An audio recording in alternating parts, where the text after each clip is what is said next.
Staying on Ange, was it the right decision to sack him? Yes. Welcome back to another episode of the Block 44 podcast. Today we are joined by Cherries fan Andy. Thank you very much for coming, Andy. No problem. The first question is, I know we've had a good chat about this recently as well. How long will Ange Postecoglou last at Nottingham Forest? We're now going to pause for a brief moment of silence for Ange Postecoglou as we filmed this during the international break whilst he was still the manager of Nottingham Forest. So we're going to go straight to the next question now because obviously he is no longer there. So this part is totally irrelevant. Staying on Ange, because I know you have some family affinity with Spurs as well. Yeah. Was it the right decision to sack him? Yes. I think it was unfair. I think if you read between the lines with all those parties involved, that decision wasn't made after the end of the season. I think that was probably made with a couple of months to go before they even won that trophy. Yeah. I think the writing was on the wall, but the momentum was there, so they couldn't do anything. I think Spurs have ended up, from a club point of view, in a far better position with a manager that is different character, quiet, gets on with players, knows what he's doing, very straightforward. Whereas Ange, I think the problem with him, even with his kind of stuff to media, it was very negative, very dour, very coughing and looking at the floor. And Thomas Frank has just come in and is just a guy that's doing his work, and there's no kind of side stuff. Comes in, gets the job done, doesn't he? Yeah, and for them, they've got a squad that's big enough and good enough. They should be doing better. So I think they've started the season very well. I think from Tottenham's point of view, I think it will be a call. It was the right thing to do. Do you think this year will be European football again for Spurs? Yeah. Maybe not Champions League, but there'll be Europa League for sure. Yeah, I think if you look at what Villa did, just being below that Champions League position, I think that's where Spurs will end up this year. But it's going to be, if you look at the likes of Newcastle up there, Chelsea turning it round, Arsenal being in there, City, Liverpool, Champions League's tough. Yeah, it's hard to get into. It's really difficult. But I mean, even just being up there would be a good turnaround for them, because you can go on the other side of things and look at how United are doing now, even still this season. Yeah, absolutely. And I think out the two of them, I think Spurs have got a much better chance of spending more time in the top half of the table than United have. Definitely. They've turned a corner, I think. Do you think Amorim as well, do you think he's going to last long at United, or do you think he's next after Ange to probably vacate his hot seat? I hope he stays, because we've got a certain manager here that will be instantly first in line for that, to take it up, booking taxis to Manchester from Bournemouth and all that sort of stuff. Yeah.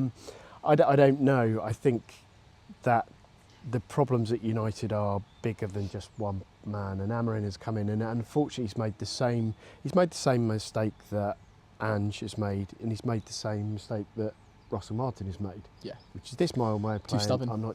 You can't do that. No. In this league you have to adapt, don't you? You can't do it any other way. Yeah. But there is a way of doing it, and City did it, where you just buy a whole group of best players and then go, we play this way. You can get away with it when you spent the money and you've got the quality. You can't do that. You can't do that any other way. No, you can't even spend the money to do that anymore either, can you? No, true. Which is a very good thing in a way, really, because it stops people doing what City did, and it gets you to climb it slower, although it does have its own problems. But going on to the topic of Iraola, would he take that United seat if he came up? No. Would it be worth it? No, I don't think so. I think he's got, the club here at the moment is just in a sweet spot. We've got good players, good manager, got training ground, the stadium plans are underway, results are coming in.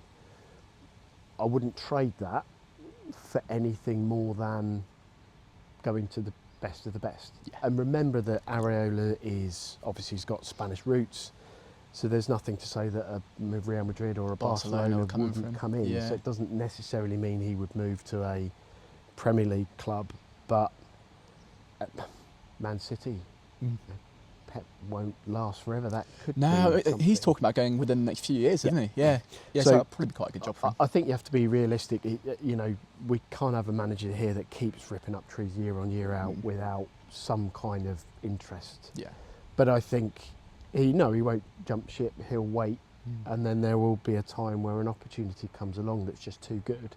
Yeah. And then he'll walk away from this place and everyone will go, well, thank you, you've done your time and whatever. I think for Bournemouth in that equation, their challenge is then, where do you go next?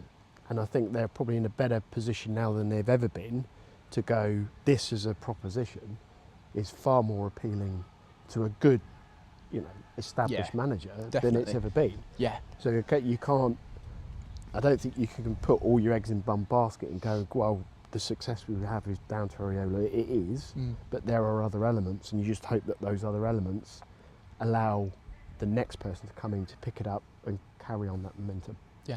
Yeah, because no matter who comes in next, they'll have, well, everything's been redone, new training ground, but the most important thing is they'll have money to spend. Yes. Because what Semenyo's being rumoured at 100 million in Jan, I mean, that's quite a sum, really, isn't it? It is, and where we are now and what we're doing with our players is where you need to look at Brighton and respect what they've done. Is they never fear losing a player. You just make sure you get the right price, and then you reinvest. And it's those links to the reinvestment and the recruitment that's key. So if someone does offer 100 million in January, I'm sure the club will go, okay. Yeah, it'd be silly not to, really, wouldn't it? So obviously you could wait out until the summer. And I mean, Semenyo might even want to, because if you're pushing for European football, I mean, unless it would be a top club that comes in for it, but unless they're obviously going to win something big this season, that it'd be pointless leaving for the summer. And you have to, it's all right, this speculation and the money, but you've got to look at, if it's Liverpool, do Liverpool really want to spend another 100 million? Newcastle, Newcastle spend another 100 million? Would City really want to spend? So it's all right courting these transfers, but the money's still got to be there and on the table for the deal to be done. So we'll see. But it's no different. It's no different than Semenyo or Evan Nilsson or Alexander Isak. Yeah, that proves that there are very few clubs in the league who have a protected status in terms of people coming in for the players. Yeah.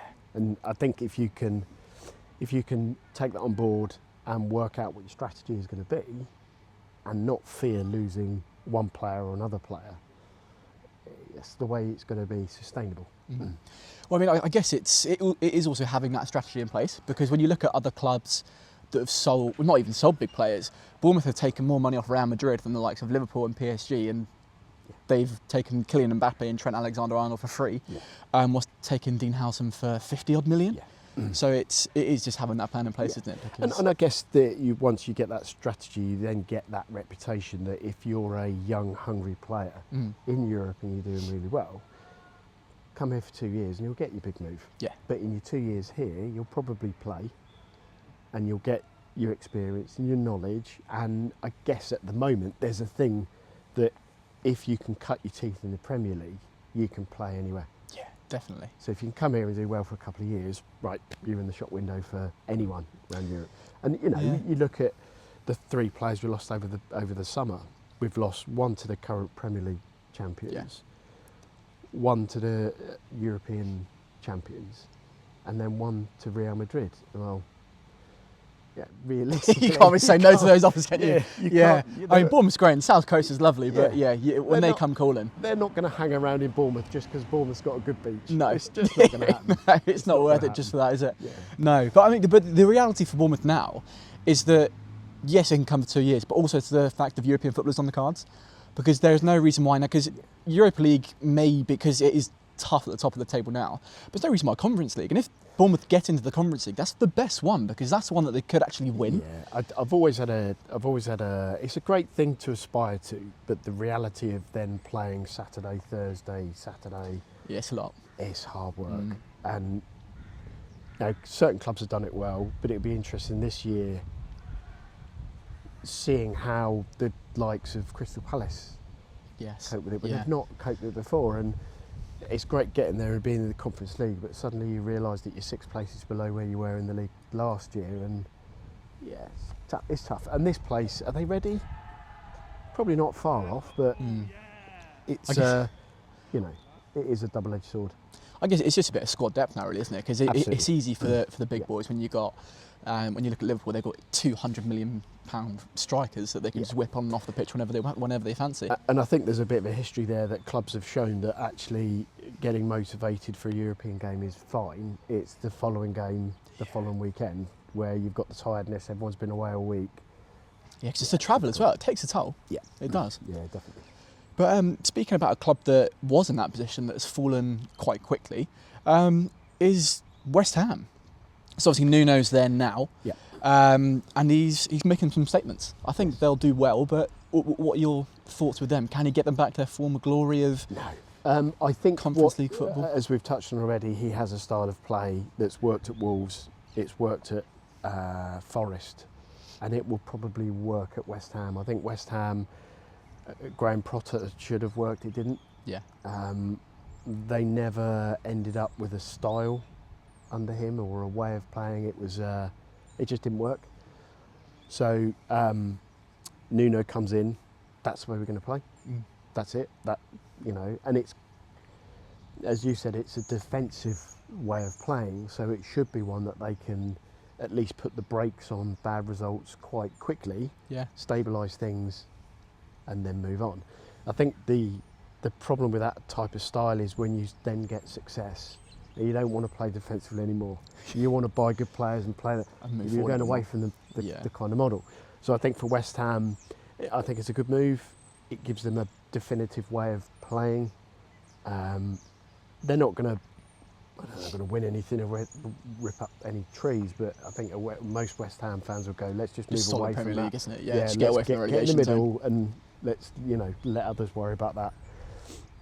So it depends how you measure success, but I think success this year is just moving away. Yeah, just getting into that pack. Yeah, it's got to be, isn't it? Just move away from where you are now and actually get out of contention that you could go down this season. Definitely. But obviously with his style of play, it's very counter-attacking football. Yeah.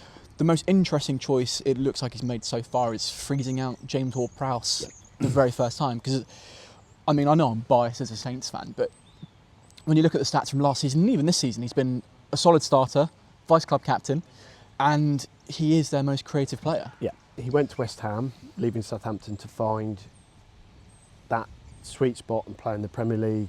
It didn't really happen. He then moved to Forest. Unfortunately for him, the manager that didn't really want him at Forest now doesn't really want him at West Ham. Yeah. He needs to find, and quickly, because age for him is a thing as well. Big factor, he's not getting younger anymore. He needs to find somewhere that loves him. James Ward-Prowse back to St Mary's. Possibly. He needs just anywhere that loves him, gives him that role, gives him the responsibility, lets him get on with his game. It's not going to be West Ham, but there are plenty of other clubs that he would fit and work when he's a good enough player. Yeah. He's just gone missing. He has. He's a fantastic player. I think it's a shame as well, because when he first signed for West Ham, he went there so he could play for England. He went there, I think statistically he was the most creative midfielder in the first half of the season, his first season in West Ham. Yeah. But Southgate still didn't pick him over his favourites, so it just didn't work out for him and what he wanted to do.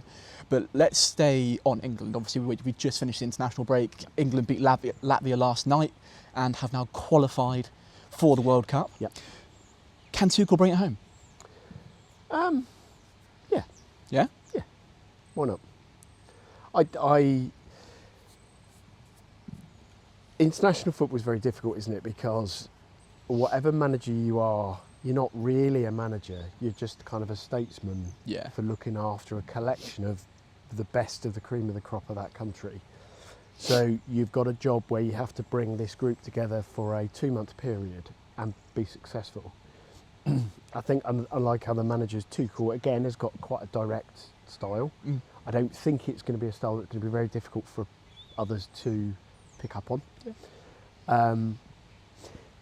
It's 50-50 at the moment, isn't it? Because yes, he's qualified from the group, so you've got to give him that, and you've got to give him credit for that, and he's done it with not really too much fuss, and the results have been okay, the performances have been okay.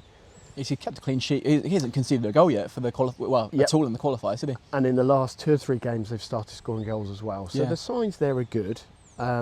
But then again, you would have expected most managers to be able to go in and get that team and group to qualify out the into the World Cup. So I think he's just bought himself time now, and I think we have to give him that time, and we have to judge him when we get to the. Yeah, it'll take a couple of competitions for him to before any decisions can really be made, can't it? Yeah, you can't just do one Euros and be like. The only thing I would say about him, and looking back through his kind of history, is that he does seem to have a reputation of being a man that you either love or hate. He's a bit kind of Marmite. Yeah, he's a bit awkward. Even when he's interviewed, you've got that kind of. It's cold and frosty. Isn't it? Exactly. Yeah, you never know what you're going to get. So we'll see, but he's doing all right. Just kind of, you've got to let it go, and you've got to let it. But also a big statement leaving out Bellingham, Foden. I mean, Yes. I know he left out Grealish as well because he hasn't been good in the past, but he's had a fantastic start to the season as well. Yeah, and difficult ones to call because we don't know the conversations and we don't know fitness-wise, and I think Grealish is different out of those three because, again, let's go back to James Ward-Prowse situation. That's where Grealish was 6 months ago. Yeah. And he's moved and he's found his sweet spot and he's found the club that wants him and wants him to play and a manager that loves him. Yeah. Suddenly he's back on course. That's a great kind of analogy to where James Ward-Prowse is. But he's on the rise, so I'm not surprised he's not in the squad. Yeah. Give him time, give him a season. Injuries elsewhere, he's there. We all know what Jack Grealish would do. We all know what he's capable of, don't we? Exactly. Yeah. Phil Foden, it seems to, it just maybe not paying him too much attention, but his form seems to have. It has been a little bit disappointing as of late. Yeah, he's not yeah. quite the headliner. No, that no, he's was. not in the papers all the time anymore. And I think he suffers from being a great player, but has just never lit up England as much as he's done City for whatever reason. Yeah. He's just not kind of fulfilled that sort of dream role. It's just a lot of big personalities there, though, isn't it? So you've got some top players that play for top clubs, all competing for the same titles at different places. Yeah, absolutely. And there's probably internal rivalries as well and big egos to try and calm down. And I think if you're going to go on the ego, Bellingham is probably the one that you go, he'd be the one with the biggest ego because of where he plays and so why not? Won Champions League at 21 years of age, exactly, isn't he? Being the main man. And again, Bellingham I think is different because he's come back from injury, he's not played many 90 minutes, if any, for Real Madrid, so there is a fitness thing there as well, but to cut them from the squad seems a little bit harsh. Yeah. If there is a little bit of, well, actually, this is my squad, and if you're not in, it's up to you to get yourself back in here, maybe, and I could see that with Tuchel.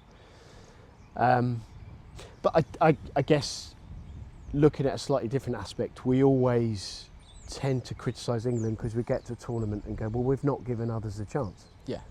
So how can we have a big squad? So actually Tuchel's done that. So again, you can't really criticise. Would I want Bellingham and Foden and Grealish in our squad for the main tournament? Yeah, absolutely. But if there's others that have come in, Morgan Rogers. Yes. Yeah, well, I was surprised he got the call up after their start to the season, but I mean, it worked wonders, didn't it? Because he's got. So I guess the biggest issue will come when the manager has to call the squad. Yeah. And he's played Morgan Rogers and he's done really well, and a few others have got the chance, and suddenly you've got Bellingham sat there going, right, well, I haven't got room for them all, but that's what a great place to be. It is. I guess he is making that statement as well, because with Southgate it was very much just you're in. Yeah. Whereas Tuchel's, even for the big names, you don't impress me, you're out. Yeah, and I guess, and again, I guess there's another aspect there is that we always go on about wanting an England manager. But the nice thing about Thomas Tuchel not being English and not having any affiliation to English, he just doesn't care. Yeah. He's just there to win. I just want to win. So if you're not doing it, you're out. And then when you're out, it's up to you to get back again, because I don't care. Is that kind of... Yeah. There is a bluntness about that might actually work. Yeah, I think it's exactly what England need. They need that ruthless, cutthroat, They do. just They do. get out there and do your thing and win those games, because they are arguably the best team, best international team in the world. If, as we've just talked about, if you look at that squad and you look at the likes of Foden and Bellingham and will they or won't they play, that tells you the squad's in a good place. Harry Kane up front and It should be doing. It should be better than it has been doing. Yeah, definitely. It definitely should And be. you know, you've got the likes of Declan Rice now affirming himself as a proper full-on international player, and we shouldn't be struggling. We should be going in there full of confidence and just going, well, yeah, let's do it. Well, I mean, we should be going to everyone as favourites, really, shouldn't we? And getting at least to. I mean, I know we've done a few finals, but we just can't put that final ball in the back of the net. No. Which is just what they need. But let's go. So let's move past international football, because, in all honesty, it bores me. I'm not a huge fan of the international break. Yeah, I agree. But going back to the Premier League, who's going to win the league this season? Because obviously Liverpool are showing cracks. Yeah. But then again, can Arsenal? Because Arsenal get up there, but they always just seem to stay just behind whoever is there, no matter what the points actually are. So I've been through this conversation at work. So my boss is a season ticket holder at the Emirates. Oh, is he? So we've had this conversation. Yeah, I bet. And we do a fantasy league at work. Yeah. So we were sat there doing it together, and I went for Arsenal to win the league. Partly because my boss was sat there, and partly because I thought, well, you know, maybe it's time. Yeah. From what I've seen this year, like you say, there's a few little wobbles with Liverpool. I don't think Chelsea are there or thereabouts. City are on the kind of, they're getting back to where they were, but they're not quite there yet. There's something about Arsenal so far this year where they're winning even when they're not playing well. Yeah. They're finding ways to win. And I saw a great stat. It was on Match of the Day, and it was after one of the Arsenal victories, and they did a comparison to their subs bench last season, which was a number of players that you didn't really know weren't quite good enough. Yeah, not a To huge the amount of subs depth. bench this season, and you look at it and go, It's strong. wow, Yeah. blimey. Eze isn't playing every game. Zubimendi's not playing every game. And, you know, Arsenal got those two fantastic centre-backs. Yeah, Gabriel and Saliba. Yeah, they are awesome, aren't they? They're I good. think if they can keep it going, so I was massively disappointed at the back end of last season where they just faded towards the end of the season, and they were just like, where are you now? Where's the team? I guess it was that depth, really, wasn't it? It is, and you've got the likes of now, the likes of Martinelli, Trossard are on the bench, whereas go back to last season, those players were having to play. Started every game. You know, Saka's been out at the start of this year.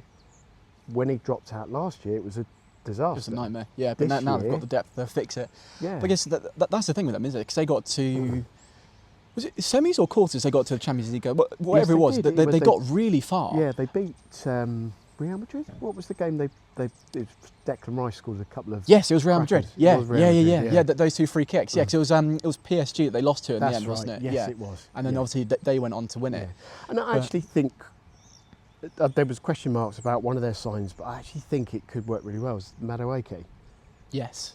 It just looks. You suddenly go, ooh, I now He understand why he looks they- really good. Yeah. At the start when they first signed him, I thought, what on earth are you doing? Yeah, exactly. So at Chelsea, I wouldn't touch him with 10 foot barge. I'd ship him off And somewhere I else. guess that's what's bought them the not to worry about Saka, because Yeah. Madueke's come 'Cause in. they It's have just got that, bought yeah. them that time. You're not wanting to rely on one player too much, which I think they were last year.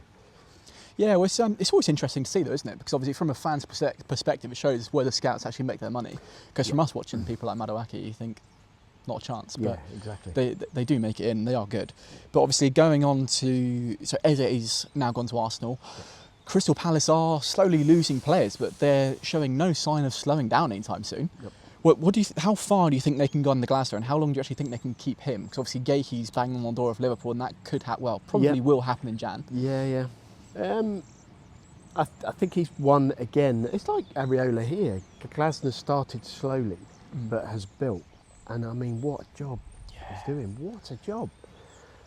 They have to adapt, like Brighton and Bournemouth, that they will lose players, and you just have to carry on, and you have to take the money and reinvest.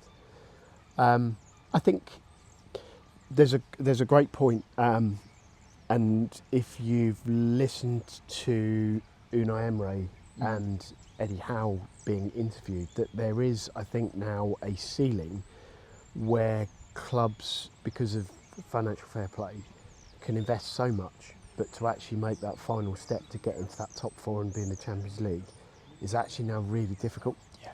Really difficult. Palace, I think it's really nice that you can put Palace into the same bracket as Brighton, Bournemouth, Fulham, maybe, where we are slightly behind the leading pack, but we're close on their coattails. And I think out of that group, there'll always be one that takes that step further in League 6th spot. or 7th Yeah. and grabs one of those European spots. But I think, success for Bournemouth and success for Brighton and success for Palace is getting in that 8th, 9th, 10th position and consistently staying there and having that business model to keep it going. Glasner's doing a great job. Yeah, he I is. mean, the cup final last year, Yeah. I actually watched it and thought, do you know what? Good It's on a him. good squad. Yeah, Yeah, definitely. Yeah, they've done well. But they're in the same spot as Bournemouth, where if United do come knocking, maybe. Yeah, And he's still got a big pull as a club, hasn't it? Yeah, absolutely. And again, Glasner has he has background and experience in Europe. Yeah. So it won't just be from the Premier League. There will be German teams and Spanish teams that I'm sure going. Yeah, Hold on he'll a have a minute. good selection to choose from when that time does come. Definitely. But it will be really interesting to see. Do you reckon they can go for European? Who do you think will be the European spots this season? So obviously you've got your top four, but excluding that, who do you reckon is going to get those Europeans, like Europa League and Conference League spots? So it's, as we said, you've got too many teams for the Champions League spots. Yeah. So you've got Newcastle, Chelsea, Arsenal, Liverpool, City, Tottenham, maybe. So some of those teams aren't going to make the Champions League. So if Tottenham don't make the Champions League, it's a good chance they're going to pick up one of the other spots, which just makes it more difficult for the likes of Bournemouth and Brighton, all those type of teams.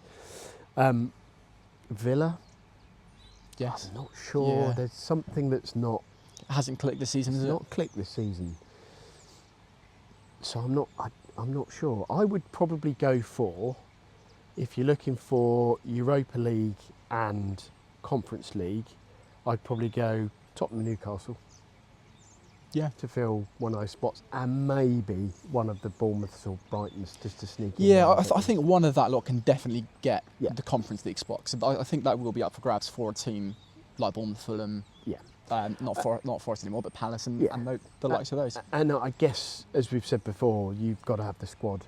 And Yeah, I think definitely. probably Newcastle and Tottenham have got squads that are more akin to getting into Europe and getting in again and getting in again. So, yeah, I think Champions League is going to be massively difficult to get in this year, and I think that the other European spots, probably more than ever, are going to be difficult to get into as well. Yeah, no, I agree. But the other thing that I do like about how this is all working at the moment is the fact that smaller teams are winning the likes of the Carabao Cup and Newcastle last year. Obviously, they're not a small team. That's true. And Crystal Palace with the FA Cup.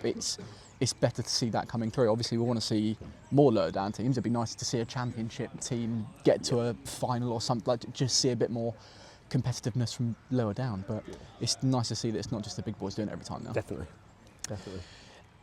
When these managers start getting sacked, how much chaos do you think it's going to cause?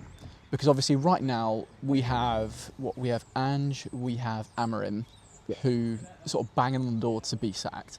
But then you've got the likes of Iraola, Glasner, and some other top managers around that could then take those spots. How much of a knock-on effect do you think just one sacking will have on the rest of the league?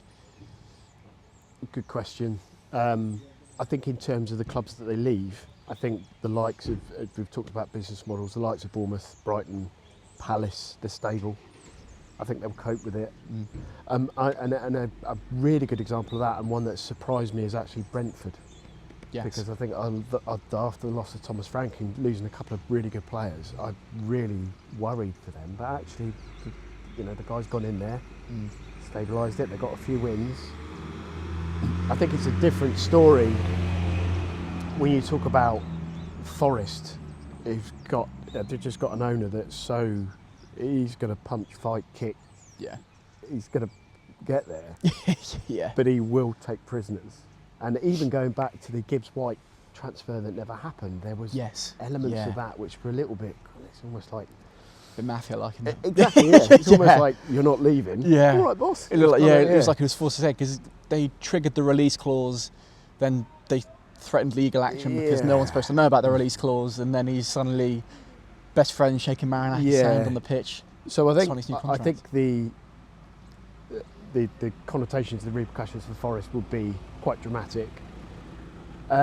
United, I just don't know. I think that's a puzzle that I'm not sure what the answer is. Yeah. Sack Amorim, you bring someone else in. Is everything going to change? No. Well, the formation might change.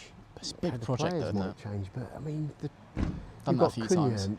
and Buemo that when they're during the summer. Yeah. Sesko, Got some top Again. players there. like Tottenham, they should be doing Yeah. better. So maybe it is down to the manager. Maybe a manager change would just allow a certain amount of improvement and take away the negativity. But I think it must stem higher up than that now, though, because it's got to go this far through this many managers, through this many players, and to see nothing, it's just got to be such a toxic atmosphere Yeah. just from the top down, really. I agree, and I think that Sir Jim Radcliffe's gone in there and made some tough decisions. I'm not sure they're all right.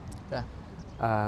I think a little bit of the soul and the heart of the club has been lost, but maybe that was needed. Maybe it needed that kind of business approach to it. But it's a tough one. But the knock-on effect, I guess that would be, is United a big enough draw? Yeah. So would he tempt Iraola? Would he tempt Glasner? I'm not sure. Not until Man United can pull their socks up. Yeah, and be in it's better a tough choice, because right now it's a bit of a graveyard more than anything else. Like you go there and your career dies until you leave to go somewhere else. Yeah. Do you go from your tried and tested, your place where you've got plenty of money in the bank and credit in the bank, and you've got boards and recruitment teams that are backing you? Do you go into the hornet's nest? Because that hornet's nest, you might be in the same position that Amorim is in 12 months' time. You're out with a damaged reputation, and who knows? Yeah. Tough call. If they give me the call, I'll take it. yeah, I'm pretty sure most would. I'll I do mean, it for you 12 months. probably do a better job. Yeah. All you've got to do is adapt to a few different things, and I'm sure you'd be absolutely fine. Yeah, I'll do it for less money as well. Yeah. Oh, I wouldn't charge just as much. You'd lose all your hair by the end of that job. Fair enough. That'd be stressful. But right, so we've got one more question, and then we'll wrap up. So it was a couple of weeks ago now, but did Mo Salah deserve the Ballon d'Or? Obviously, it went to Ousmane Dembele. They won. PSG won pretty much everything. Yep. But Salah did have an Last season. incredible season. Yeah. And won the Premier League as well. Yeah, I think he probably did, Yeah. to be honest. I'm not sure, again, I'm not sure he started this season quite No, as he well. didn't start this But season then well. again, Liverpool haven't started No. quite as well, and we're early doors. Yeah, I think he probably did. I think he probably did. I think, the likes of Kane will feel unfortunate not to get it. Man City's number one striker, I think he was unlucky, unfortunate not especially to- in 2023 when he got 50 goals. Yeah, Yeah. and he's just a machine. He's just an He absolute will win it at some point. Yeah. So I think 100%. I'm actually quite glad now that the likes of Ronaldo and Messi are out the way, because it is the obvious just choice. leave some room now, because Yeah. when it was that, it was just which one of those two will get it. Yeah. No one else was ever Absolutely. in contention. And I guess the full back after that is just to always look at Mbappe. Well, he'll win it. Yeah. So yeah, I think Salah probably did. And I think going back to the beginning of last season, we all know how good Salah is. I'm not sure there are many people that would have put him in a category of having the season that he had. No. I think he even outshone his own high standards, and Yeah. I think that was the surprise. So probably, I think he did deserve it. Definitely. No, fair enough. Well, thank you very much for joining us, Andy. No problem. That was very kind of you to pop along. And thank you everyone for watching as well. And we'll see you all in a few weeks for the next episode of the Block 44 podcast.